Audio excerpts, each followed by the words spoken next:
தம்பி, வெல்டிங் வேலையா பாக்குறீங்க? கைத்தொழில் ஒன்றை கற்றுக்கொள், கவலை இல்லை உனக்கு ஒத்துக்கொள்ளுன்னு அந்த காலத்திலேயே சொல்லிருக்காங்கப்பா.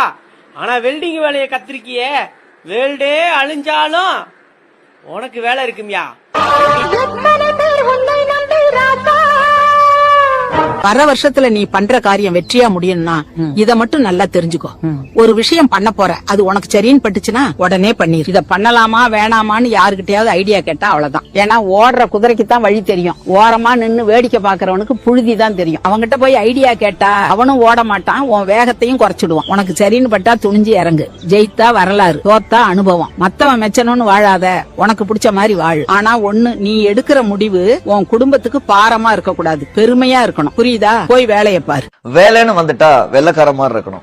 ஏன் இப்படி சொல்றாங்க? ஏன்னா வெள்ளக்காரங்க எப்பயுமே வேலைக்கு தான் முதல் முக்கியத்துவம் கொடுப்பாங்க, ரிலேஷன்ஷிப்பை ரெண்டாவது தான் வைப்பாங்க.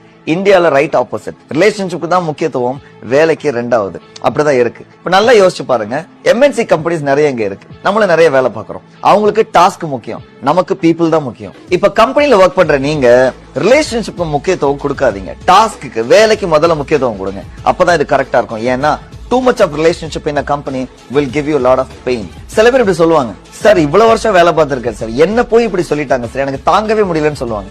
நீங்க என்ன நினைச்சுக்கிறீங்க தெரியுமா? நீங்க வேலை பார்க்கிற கம்பெனி உங்க தாய் வீடு, அம்மா வீடு நினைச்சுக்கிறீங்க. இல்ல சார், அது மாமியார் வீடு. கேர்ஃபுல்லா இருங்க.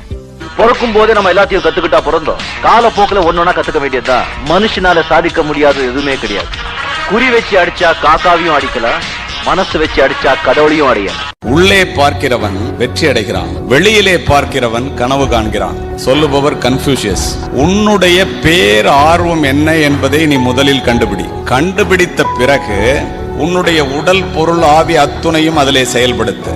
எல்லோரும் செல்லுகின்ற பாதையிலே நீனும் சென்றால் எல்லோரும் சென்றடையும் ஊரைத்தான் நீ சென்றடைவாய். யாருமே சாதிக்காதவற்றை நீ சாதிக்க வேண்டும் என்றால் யாருமே முயற்சிக்காதவற்றை நீங்கள் முயற்சிக்க வேண்டும்.